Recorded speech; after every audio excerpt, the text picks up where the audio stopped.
it takes a lot for me to get angry about the things that happen with our sports team in this. I feel like I'm a pretty positive person. Ryan, you've known me for quite a little while now doing this show. I try to be positive. I want to be positive. I'm also a realist with it. I'm like so many of you out there. We're Cleveland fans. We want our teams to win. We want them to do well. We've been met with heartbreak. We've been met with teams and players having to separate and go on. It's just like this exit from the Cavs. I've never felt this way before. I'm being dead serious. I have never felt this way about a Cleveland team before. I've had heartbreak before. I've been upset before. There's an anger that I have about how this Cavs season went that I've never felt before. The LeBron eras, even some of the things that have happened with the Guardians and with the Browns, there's something different about this. And I feel like the only way to get through it is to talk about it. It's nice to do that and get it off your chest. So we'll talk a lot about that coming up. We got Browns rookie minicamp, depth chart. It's a rookie minicamp. We'll get to that coming up as well. Sprinkling some guards. We got the Browns schedule. We'll get to the grid. We got it all for you right here on Big Play. Welcome to the show, everybody. I am Matt Fontana. He is Ryan Tyler. So happy to have you alongside this week on the Matt Fontana Show. Also on The Rock on Fridays. Check us out at 4 o'clock. Presented by our great friends at Fairway Ford, Pure AV, and Garage Beer. That hurt. That hurt. And I guess, you know, when you were down 3-1, we probably should have seen the writing on the wall, and I did not see this coming. I didn't see it coming. And I guess if you want to talk about the injuries, if you want to talk, the Cavs thought they were further than they were. Oh my God, I did not see this coming from this Cavs team, and it just drives me up a wall. This team, did I get sucked into the regular season? I guess I did. Everybody else might have too. Like, how you went out just angers me. And I hate saying that because it makes it come off like, you know, I'm not a Cavs fan, or it's like but it's almost like your kid. Like, there's times when your kid does something and you go, I love you. I will love you till the day I die. There's nothing that will ever change that. But man, am I disappointed right now. Like, there's just an anger that burns in me with this Cavs team, and I hate it. I hate the anger. I'm angry at the anger. I don't want to be this way about this Cavs team. But, like, to that Pacers team, and I've been trying to formulate this take where it doesn't come off like I'm some uber Cavs homer or some Pacers hater. Ryan, you almost had no excuse to lose that Pacers team. I'm going to say that. Like, I that's how I feel. Injuries be damned, right? Okay, so you were missing Evan Mobley and DeAndre Hunter and Darius Garland. They came back. And you could tell that Darius Garland, especially at that end of game 5, like, that guy was dragging his foot up and down the court, right? Like, you should still have the firepower to be able to beat that Pacers team. Again, this sounds like I'm being a hater, and I guess I am. Right? Did anything in that series really make you sit there and go, wow, that Pacers team? You didn't lose to the Knicks. You didn't lose to the Celtics. That I could have understood. The Cavs should have had enough firepower to be able to beat the Pacers. Yeah, you choked away game 2. I don't know what the hell happened in game 4. Holy cow. And then you were just dead in the water. And yeah, you had a lead and you just ran out of gas. We'll talk about Kenny Atkinson, the physicality of this team. I sit here, and probably what maybe drives this how upset I am is that I think you still should have been able to beat that Pacers team. And if you'd have gone and gotten gentlemen swept in the Eastern Conference Finals against the Knicks because you were still fighting through injuries, that's a different conversation for another day. Brian, tell me, am I off base? Like, is there anything in that series that you really watched the Pacers and go, man, they really beat the Cavs? And they did. I guess the whole thing is, I look at that series more, the old sports cliche. I feel like the Cavs lost the series. I don't think the Pacers won it. I mean, it starts with the core four. I mean, obviously, you needed guys like Ty Jerome and DeAndre Hunter to step up, which they really did. And Max Strus, for the majority of the series, stepped up. And when it comes to the playoffs, it's the role players. Like, you said that one saying, like, you have your stars that are going to win you a game. Oh, I love it. Justin Tinsley on ESPN. You have your bench players, role players that are going to win you a game. You got 4 games you got to win in a series. 2 should come from your star player. A game should come from your second tier of players. Then you should get a win from your randos guys. And it's not like we're sitting here and this was a game 7 loss, heartbreaker, heart tugger. No, you got out physical, you got out muscled, you got out paced, no pun intended. But the Pacers, they played way too fast for you. You weren't physical enough. Miles Turner was hitting threes while Jared Allen's standing around in the paint. It comes down to core four, the 3-point shooting. I give an excuse to Donovan Mitchell. When you're out there playing hero ball, you're going to get fatigued. That fourth quarter in the last game, they got eliminated. He started to turn around and became Superman after he missed those 3 free throws. I was like, how does he miss those? Comes back, hits that corner 3. Darius wasn't hitting from 3. Ty Jerome wasn't in 3. Max Strus wasn't hitting for 3 the last couple games. I think it comes down to, Matt, are the people who question the physicality, the working of the core four, are they having their day? I mean, I want to talk a lot about that coming up, about where the Cavs are going to be. They're going to be in that second apron. What do you do with Merrill? What do you do with Ty Jerome? Even DeAndre Hunter. I do want to get to all of that coming up because this is going to be a pivotal offseason.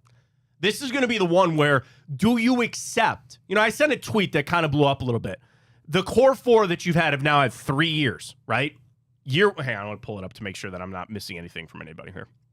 All right, year 1, you lose to the Knicks 4-1 in the opening round, where again, what was the story of that series? You got physicaled and Mitchell Robinson ragdolled your ass. The lights were too bright. Right. That's series 1, year 1. Year 2, you have to go 7 with the Orlando Magic. You get past them, and you lose to the Celtics in 4-1. The Celtics went and won the title. They were a juggernaut. I guess you kind of accept that. This year, you do take care of business against Miami, and then you get gentlemen swept by the Indiana Pacers. That's your 3 years with this core four. And ironically, every ending series was 4-1. First year was in the first round. Last 2 years, it's been the last 2. You cannot keep that. You cannot keep that. I've seen enough, okay? And for the people that want to keep chalking it up to the injuries, and if you just would have been healthy, sure. I'm sorry. Did the Celtics win a game with Jason Tatum being out? I think they did, right? And you still had Donovan, and I will not, and I don't think there's going to be any of this. There will be no Donovan Mitchell slander ever around me, all right? That guy is a superstar, and he showed that in this series, all right? But it's like, here's a conversation I had with somebody. What is more detrimental to a team? To lose 3 guys of your top 5 players, or lose just your top guy?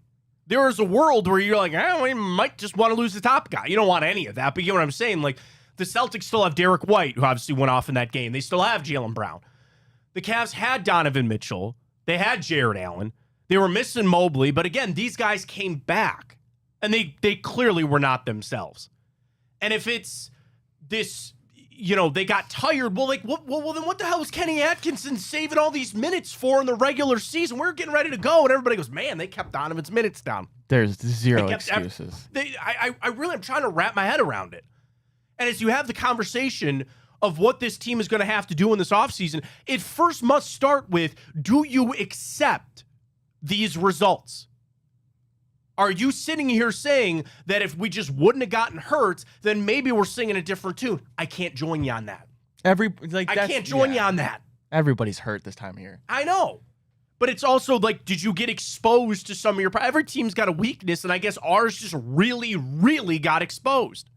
I mean, the biggest thing that I do look at, what happened to our three-point shooting? Mm-hmm. In a season where the Cavs looked like the frickin' Warriors with Clay and Steph, splashing threes left and right, they just didn't do it. They just didn't do it. Whether some of them was being forced, some of them just kind of got changed, but there's the number one circle for me. Outside of the injuries, you could not shoot the basketball, and that's why you lost the series the way that you did. So if you're talking about you're tired, you're getting out physicaled, and you cannot hit your shots, anybody would lose that series. Anybody would. So, like, again, coming from a level of positivity, which I always try to do, and it's hard for me to do right now, I'm being honest, I sit here and I keep coming back to I can't accept this. I just can't. And I'm not talking about a blow up. I'm not talking about that you go and get rid of everybody. But there's going to have to be some changes. I do want to talk about that coming up. There's a couple absolutes that we know once we get to the offseason. I want to bring up Sam Amico's article. You can go, of course, you get Sam on Full Court Cleveland right here on Big Play. It's on, is it on The Rock or is it on Bally's?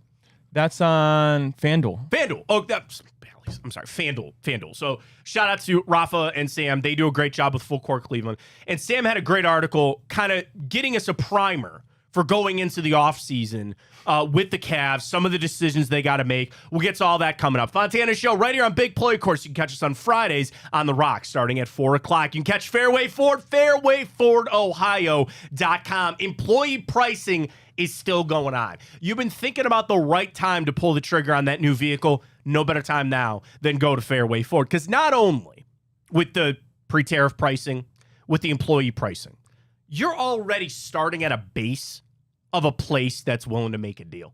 The deals are just getting better. This isn't a place that overcharges people and then tells you, oh, well, we'll get you a deal. It's an old thing. Shout out to Josh Bookman. I used to talk about this with Josh a lot. And he goes, here's a product. Let me talk about a car. That's really a $27,000 car.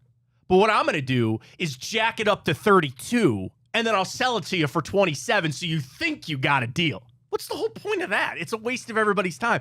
They don't do that at Fairway Ford.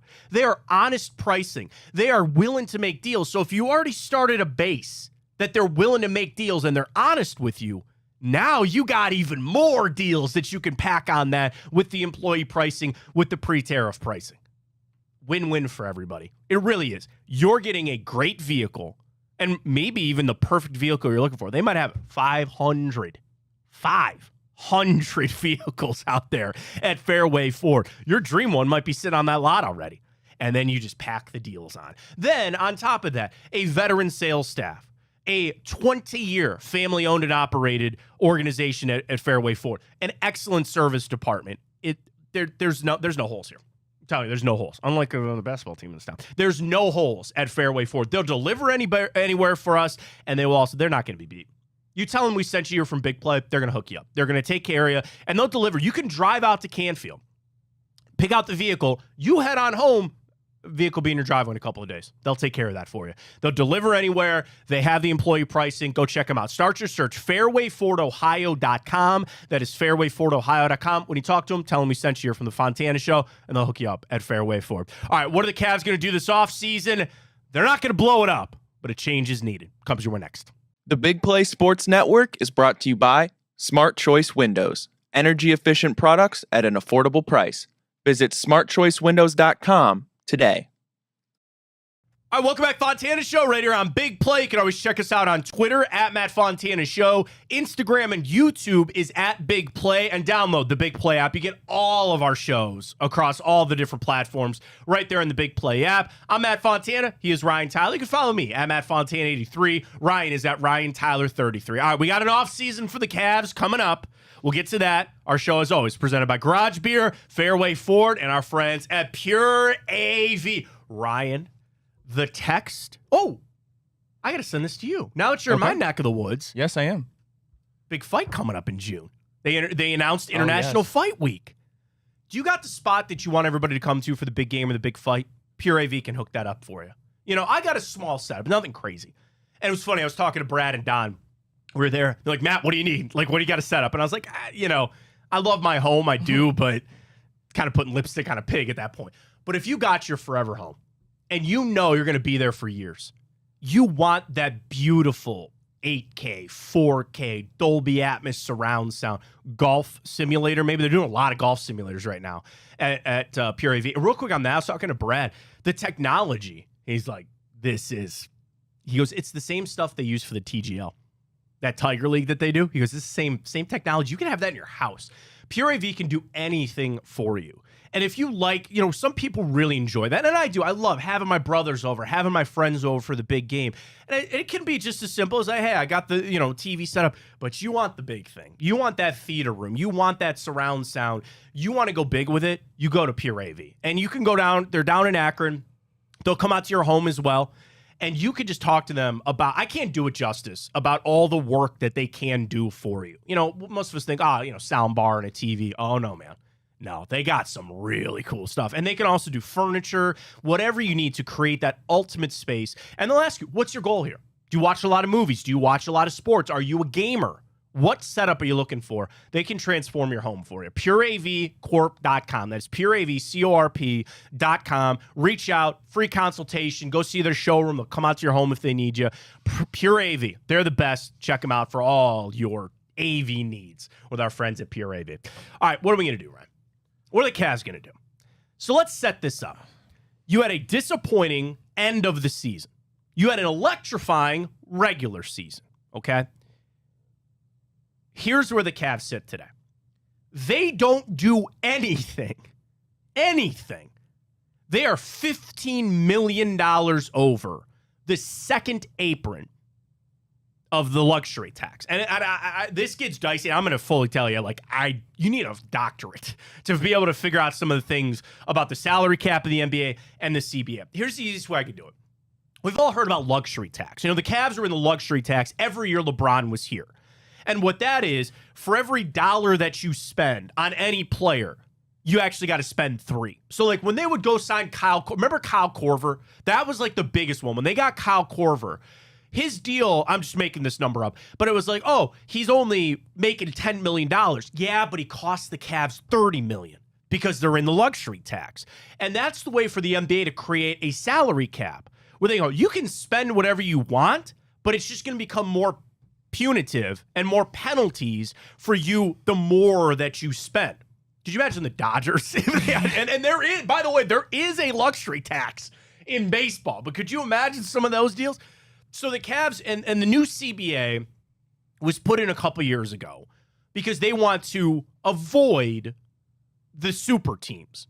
And I get angry about that because I feel like the Cavs legitimately built their super team. You know, there's a conversation, I think Ken and Anthony were talking about this, with the Phoenix Suns, where they raced ahead, got Kevin Durant, but didn't have your team built. So now they're tolling in hell because they did this, but now they can't sign anybody else. What you want to do is what the Cavs did. You built your team. These guys were on smaller contracts, but now you get Supermax because Evan Mobley won Defensive Player of the Year. He's going to be all NBA. Donovan Mitchell's going to be all NBA. And you get these accelerators that adds money to the deal. So as the Cavs sit right now, they are $15 million over. And this is all from Sam's article. Go check him out, Miko Hoops. And he writes, DeAndre Hunter's a $24 million sixth man. And we talked to DeAndre. There's some people that, love the receipts. And, Twitter's an interesting thing where, I could tweet one thing and 2 days later tweet the exact opposite, and then I got a receipt for both of them, right? People going, what? I told you about the DeAndre Hunter thing. Shut up. Everybody loved that move. Now, it was brought up this is going to put you on a salary cap constraint here. But nobody was against that move when it got made. You cannot go back and start playing the other side of that card. It was a move to go win the NBA championship. Right, and you didn't, so it failed. You feel like it failed because you didn't do it, right? Then you also sit there and say, what? Isaac Okoro has a team option. Sam Merrill, Ty Jerome. There's a world none of those guys play for your basketball team next year. And I get that you got to keep your stars here. But as Kobe Altman is going to be balancing these spinning plates on what he's going to do with this money, there will have to be cuts. When you're in that up in the apron, you don't get the mid-level exception anymore. It just becomes so hard for you to be able to change your roster. The whole point, I guess maybe the most succinct way that I can explain where the Cavs are at. When you enter this realm of the NBA salary cap and the CBA, you better hope you have the team because you can't change it. You are not going to be able to do 2-for-1 trades. You got the matching of the salaries and stuff like that. That all goes out the window. So it's almost like when you dive into this end of the pool, you don't get to reach out for a floaty anymore. You don't get to reach out for a pool noodle anymore. You're in it, buddy. And that's where the Cavs sit right now. A lot of people bring up Dan Gilbert in this. And I want to talk about that before the change we'll make here. But he goes, well, Dan spent a bunch of money before and he's rich. He'll just spend it again. Isn't it different when it was LeBron? Like when you had LeBron here, you felt, deservingly so, that you had a chance to win a championship every year. Even when you had Jordan Clarkson and Rodney Hood, and like you just knew how good LeBron was. Do you have that same feeling about this team? Is it as easy for Dan just to slide that check on over and say, do what you need to do here? Not my money. I'd pause for a second. Like, well, wait a minute here. All right. Wait a minute here. Now that arena is sold out every single game, right? He's doing just fine as the owner of the Cavs. But like, you get where I'm going on this, Ryan? Like, I just don't think it's quite as easy as it had been in the past. Just sit there and say, oh yeah, here's your blank check. Do what you need to do. He did spend $500,000 on one Cavalanche, so I guess he's willing to spend. He's got the money. He's got the money. Didn't see any Cavalanches. It did warm up around here. Global warming, killing Cavalanches. That's where we're at right now. But like, I think that is a factor in this whole thing when you talk about how the Cavs are going to navigate this offseason. All right, let's start with the knowns. You ain't getting rid of Donovan Mitchell. You ain't getting rid of Evan Mobley. Done and done. Don't even think about it. Get the escalators. Those are the future of your team. I will tell you this. Here's a sign of positivity I'll give you. I don't want to get rid of Darius Garland anymore. I have seen enough from Darius. And I was critical entering the season, and I was even critical as the season has gone on. I've now come out to the other side. No, not Darius. I think he plays a role on this team, and I'm now a believer in Darius Garland. I'm not saying that won't change one day, but for right now, unless it's some just massive super deal, I'm holding on to Darius Garland. Jarrett Allen. There are times that he looks like a top 5 big. He looks like prime, like Embiid, where he gets it on that little pick and roll at the free throw line, 2 steps and just bam.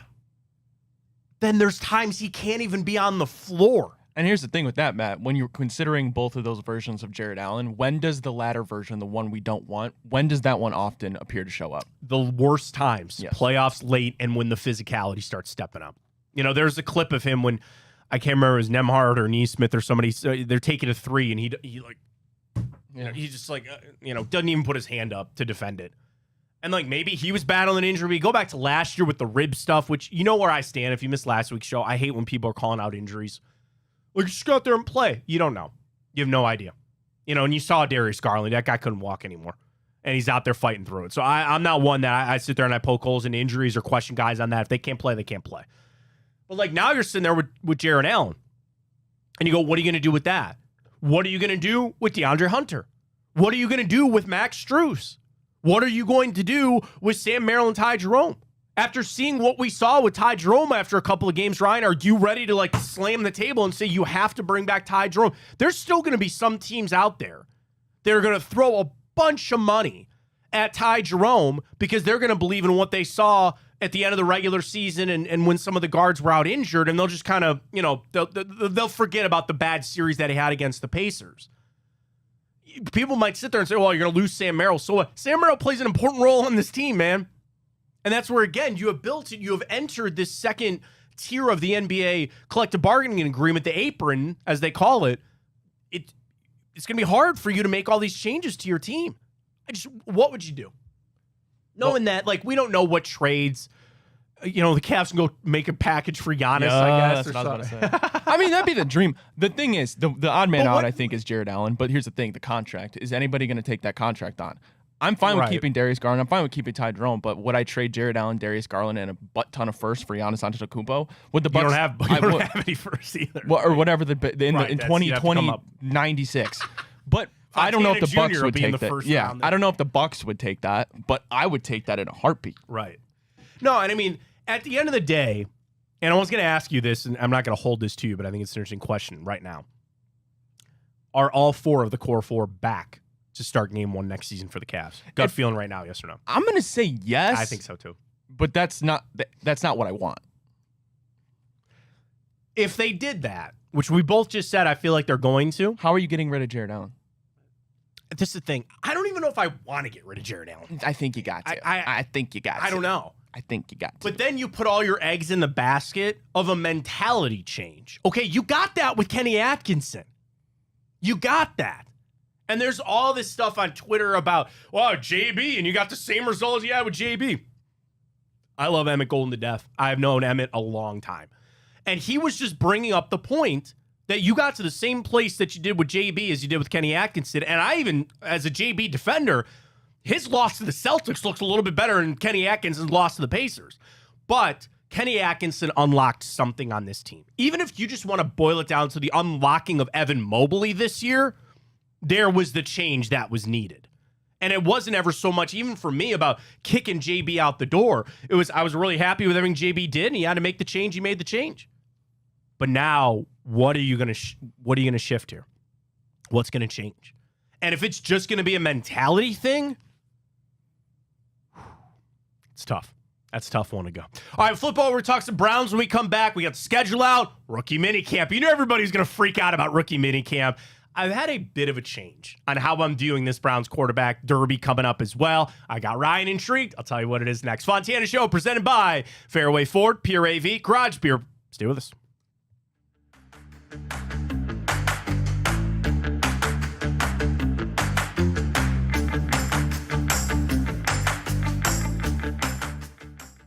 Browns quarterback derby on rookie minicamp. I'm glad the rookies looked good in rookie minicamp. It's slow. It's going to be a long burn.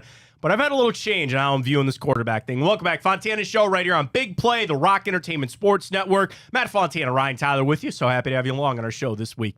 So the debate all week. Well, who looked better?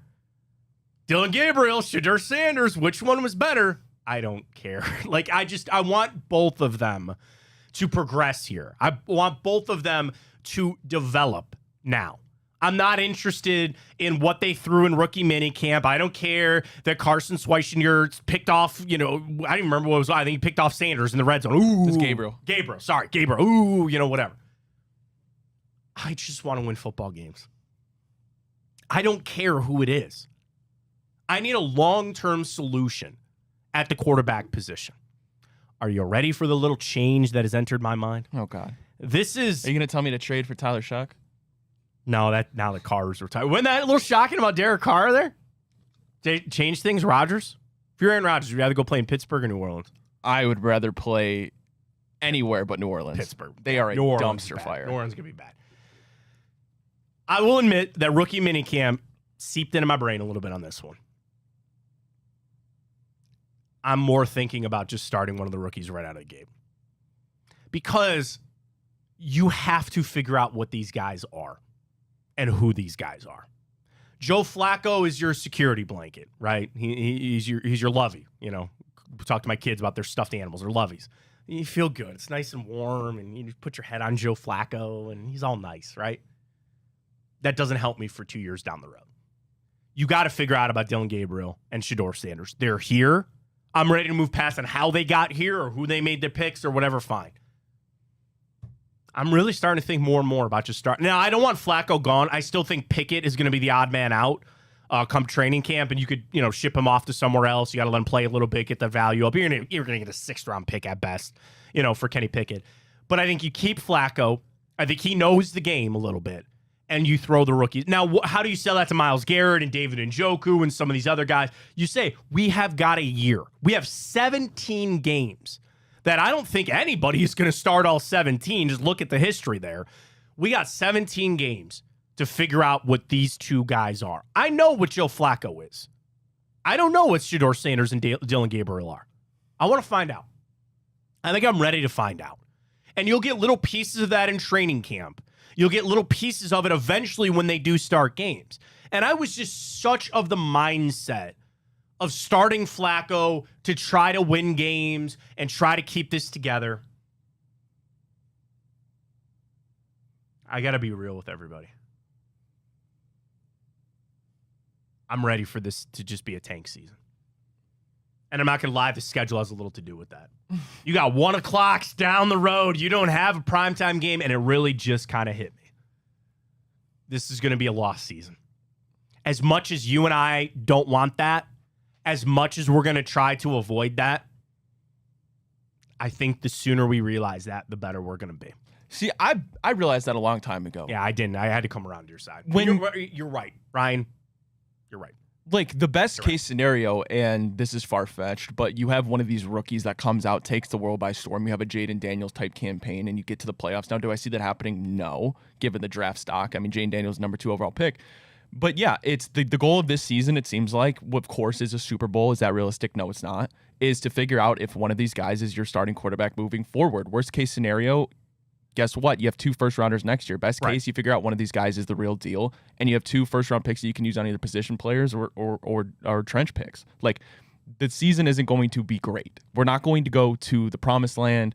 It's figuring out who your quarterback is, and if you don't have one, guess what? You're going to get it next year. That's the reason you traded back, because you view next season or next draft class as a much stronger quarterback class. Right, and it's another year of paying the piper on Watson, another year closer to that, just that being done. And we did talk about that on this show a lot, about how you had to pay that. You weren't going to skate out on this bill. You had to pay this, and I think this season finally is going to be it. So I'm not trying to take away expectations or hype around rookie minicamp. I'm glad it's going well. We'll get into minicamp. It'll be training camp before you know it. Enjoy the ride. I'm just starting.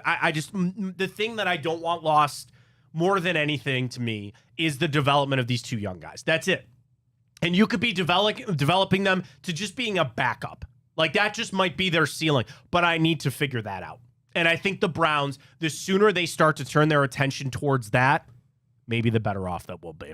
All right, part of that's going to be the schedule. Oh, not a good start for the Browns. A gauntlet to kick things off. We'll take a look at the schedule. We'll do it all coming up. Fontana Show, Big Play. Check us out on Twitter X, at Matt Fontana Show. Instagram and YouTube is Big Play, presented by Fairway Ford, Garage Beer, and Pure AV. Take a look at that Browns schedule next. The Big Play Sports Network is brought to you by Infinity. Luxury experiences for those who dare to be different. Visit infinityofbeechwood.com today. NFL, not that they should have, but did no favors to the Cleveland Browns. Welcome back, Fontana Show, right here on The Rock. Big Play, Ryan Tyler, Matt Fontana. You can follow us on Twitter X. I'm at Matt Fontana83. Ryan is at Ryan Tyler33. The show is at Matt Fontana Show. All right, Ryan, pull it up. Take a look at that schedule for the Cleveland Browns. Whoa. That's for 6 weeks. I'll give you 7. I'll give you 8. 200. Just think of these quarterbacks. Burrow, Lamar, Jordan Love, Jared Goff, J.J. McCarthy, we'll see, into Aaron Rodgers, Tua, and Drake May. Here's what that's a brutal start, man. You start Dylan Gabriel out the gate. Let's say through the first 3 weeks, his turnovers are way more than his touchdowns. Week 4, start Shador in a dome on the road. All right. And then Flacco to finish it on out there. All right, Bengals. Imagine this, man. Imagine this. Week 4, Shador finally gets the call up. You go to Detroit. Shador plays in a dome. He lights it up. You beat the Lions. Everybody's in on Shador From your lips Sanders. to God's ears, buddy. From your lips to God's ears. Yeah, that's brutal. One more time, because I want to do this too. Bengals defense, not good. Ravens defense, good. Green Bay defense, good. Detroit defense. That's a good defense there. Vikings, yeah. Steelers, good. Miami, bad. Yeah. New England defense. We're not going to get into bad. takes or anything yet. It's way too far away, but I think the Dolphins are going to be garbage. You think so? Yeah, I do. Final year for Mike McDaniel there? I don't think they have anything going for them. Bye, right in the middle. They get to go to London there week 5. Okay, fine. And I like playing the schedule. Here's the thing. We knew the opponents. I don't think it changes much on when you face them. I guess it's good that you get the Bills a little bit later. But like looking at that schedule again, where it's like, of course, by the twist of the knife or the roll of the dice, San Francisco is your crossover NFC team because they were just hurting bad last year. I don't think that, like, them being on par with the Browns because of their record and that's why you're playing them.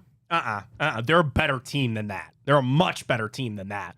Like, we'll see what the Bears have in year 2 with Caleb Williams. Like, that, it didn't really matter how the schedule's going to play out, Ryan. I'm sorry I say I see 3 wins there. I see 3 wins. Again. I don't even want to tell you where I could see them. Yeah, no, it is brutal. I mean, here's the thing. You're going to win it. What, you know my rule. You're going to win a game you shouldn't. You're going to lose a game that you shouldn't. So there's going to be a win where you shock the Ravens, even though I don't think so. I think the Ravens are still pretty pissed about that win that we got last year. But maybe up start the Lions here or somehow catch the Bills late. I don't know. You're going to have one of those. You should be able to, at this point, beat the Raiders. You think? Well, I got Geno. I don't know. Yeah, I mean that's the difference between last year and this year is there were teams that we looked at the Browns and we're like, yeah, they're definitely better on paper, but there's no teams this year that I'm going into the season I'm looking at the Browns are better than them on paper. They should win this game. Yeah. 0. I thought there were probably at least 5 or 6 on last year's schedule. Obviously, that goes into expectations. This year, I'm going in with 0 expectations, and there's not a single team on that schedule that I say, yeah, the Browns are better than them. They should definitely win that game. It's the old adage, I guess, but the old story. Look at all the quarterbacks you got to face. Look at all the quarterbacks that you're going to be facing as you roll on through there. So I'm glad the schedule's out. I hope everybody enjoyed it. I guess you got your bye. You got to go to London. Okay, great, all that. We'll just see how it goes. All right, speaking of that, grid time. Let's go. Let's see how that goes. We'll dive into the Immaculate Grid. If you've never seen the Immaculate Grid, we'll tell you what it is. We'll run through. Danny's not here this week, so Ryan and I got to be on our P's and Q's. We hit it last week. We go 2 in a row. Comes your way next. The Big Play Sports Network is brought to you by Garage Beer. No bitterness, no frills, no IPA, just beer-flavored beer. Find local retailers who sell garage beer near you by visiting drinkgaragebeer.com. All right, let's get to it. The Immaculate Grid. We do it every week here on this show. It's a nice little mental exercise. I've had people say that they enjoy doing the grid with us because it's kind of like fun. Sudoku. It's a little fun. We get to it. Here we go. Hey, Browns. Yes. All right. First round draft picks. Let's run through. We got to get a player for every grid. They have to play in a regular season game. Go. Big bust. Jamarcus Russell. Jamarcus Russell. Alex Leatherwood. No, Kyle Hamilton. Leatherwood. What year was that? That was the most strange pick. Everybody goes, that guy had a 3rd round grade, and John Gruden just had to go up and get him. Kyle Hamilton. Dude, how they got. Did they not get Malachi He definitely went first round, right? Oh, 100%. He was like 14th overall. Okay. Something like that. Myles Garrett. David Njoku. Yeah, that's not fun, though. Manziel. Whedon. Barkevius Mingo. Whedon. Hell yeah. Mingo might have a lower rarity score on that. All right, Browns, Jags. That would be Tashawn Gibson. Yeah, there's a lot. Carlos Hyde. We can do that for the Texans, though. Yeah, we can do that one, too. Yep. Is it Gibson? Yep, that's him. What a career, by the way. Undrafted guy to Wyoming and has made tens of millions of dollars. Good for him. I don't think Carlos Hyde would work anywhere else. No, he'd work for the Jags and the Texans, but we don't have to do that. That's what I'm saying. Yeah. Work that one. Right? Yep. Okay. Ravens, Texans. Am I just making this up in my wildest dreams? Was D-Hop on the Ravens one year? DeAndre Hopkins? I'm totally making that up, aren't I? I think you're making that up. I know. Maybe I'm thinking of Odell. Yeah, Odell was. I know what you're going. I'm on the same path as you. It wasn't DeAndre Hopkins though. Okay. Is Ravens Jags? Why does Jason Pierre-Paul keep screaming at me? Did he play for the Ravens? No. You want to know why? Because I think it's Calais Campbell. Wasn't Calais Campbell Jags? Yeah. Ravens. That's who it was. Calais Campbell, not Jason Pierre-Paul. Calais Campbell has all his fingers. Wow, that was mean. I'm sorry. That's my bad. All right, okay. Jags Raiders. Something's screaming at me. Yeah. Is it a quarterback? It's not Michael Crabtree. Quarterback, it's not Bortles. It's not. I don't think Rich Gannon. And then instantly you want to say Mark Brunell, but I don't remember him with the Raiders. No, Terrell Pryor didn't play for the Jags. It's not Terrell Pryor. Wait, are you sure? Wait, no, I don't think so. I don't think so. Running backs, not Maurice Jones-Drew. It's not Marshawn Lynch. Doug Martin didn't play for the Jags, did he? I don't think so. The muscle hamster. I don't think so. We'll come back. There might be a kicker there. All right, Ravens, Texans. Oh, I got one for a kicker. Raiders, Texans. Is that not Shane Leckler? No idea. I feel pretty good on that one. Shane Leckler, the punter. Yep, I think. Yeah. All right, nice. Okay. All right. Yeah. Ravens, Texans. Oh, Tyrod Taylor? Right? I think so. Right? He played in Houston. Tyrod Taylor. Pretty sure. Tyrod Taylor. Oh, no. You want Ryan Mallett for sure works there. Okay, let's just do that. R.I.P. Ryan Mallett for sure. I know 100% works there. Ryan Mallett. R.I.P. All right. All right. Justin Blackmon. God, I wanted him so bad. What a bust that was. He never played anywhere outside of Jacksonville. Jimmy Smith, Gabe Davis just left Jacksonville. Christian Kirk never played in for the Raiders. Marvin Jones didn't play for the Raiders. I don't think so.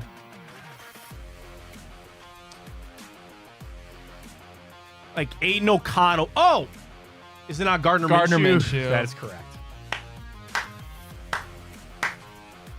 Nice. See, most popular. Maurice Jones-Drew. He did. Matt Schaub. Ed Reed. That's right. Matt Schaub also. I would not have gotten that. Deshaun Watson.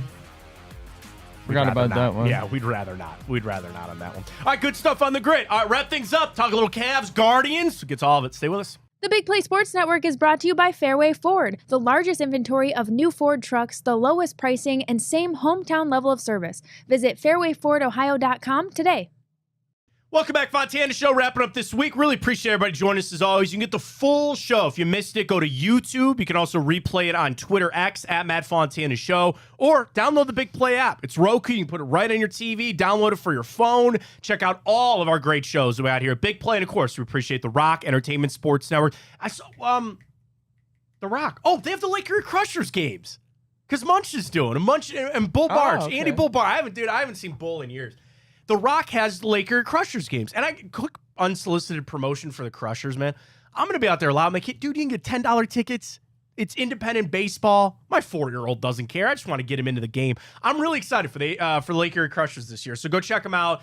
They'll be on the Rock, which is going to be awesome. So we really appreciate our time here as well. Presented by our great friends at Fairway Ford, Garage Beer, and Pure AV. All right, I want to just wrap up everything with the Cavs here. Because like anything, you had your availability, you wrap it up. We'll be all Browns, for the summer, and the Guardians playing well, doing just fine. But Donovan Mitchell coming out and saying, let everybody write us off. We can go 82-0 next year and people are still going to write us off. Correct. There's a reason for that. Right. There's a reason for that. And I want to guard against this, Ryan, of going overboard and doing too much, right? Trust me. As we started the show, and I do feel better. I appreciate everybody because I do feel better. You don't want to make rash decisions. You don't want to make decisions in the moment. You want to kind of sit there and let it, kind of make the right decision. I'm not asking for a full-blown, blow it up here. They got to make some changes, but let's not go too heavy either way here. You know what I'm saying? Let me ask you this before we head out of here. Yeah. Does the end of this season, how good the regular season was, the disappointment in the playoffs, are you worried, because I am, that next year's regular season just won't be as fun? Yes. Inherently, it can't be as fun because of the disappointment. Because everybody's sit there and say, what? Didn't matter last year. Didn't matter last year. And maybe the Cavs will learn from that too. Maybe, what did we all worry about when they went on that streak? Ooh, they peaked too early. Mm-hmm. And we were hoping that wasn't the case, but maybe they did. Maybe they did. And that's where we find ourselves. But an important offseason for the Cavs. Don't have to worry about the draft lottery. What? How did that happen? Yeah, we didn't. We didn't get to that, but you tell me that's not real. I don't know what to tell you, man. Cooper Flag, enjoy Dallas. All right, I hope everybody enjoyed our show. Appreciate you joining us as well. Follow us on Twitter X at Matt Fontana Show. Big Play on YouTube and Instagram. Appreciate it. We'll talk to everybody next week. For Ryan Tyler, I'm Matt Fontana. As always, take it easy.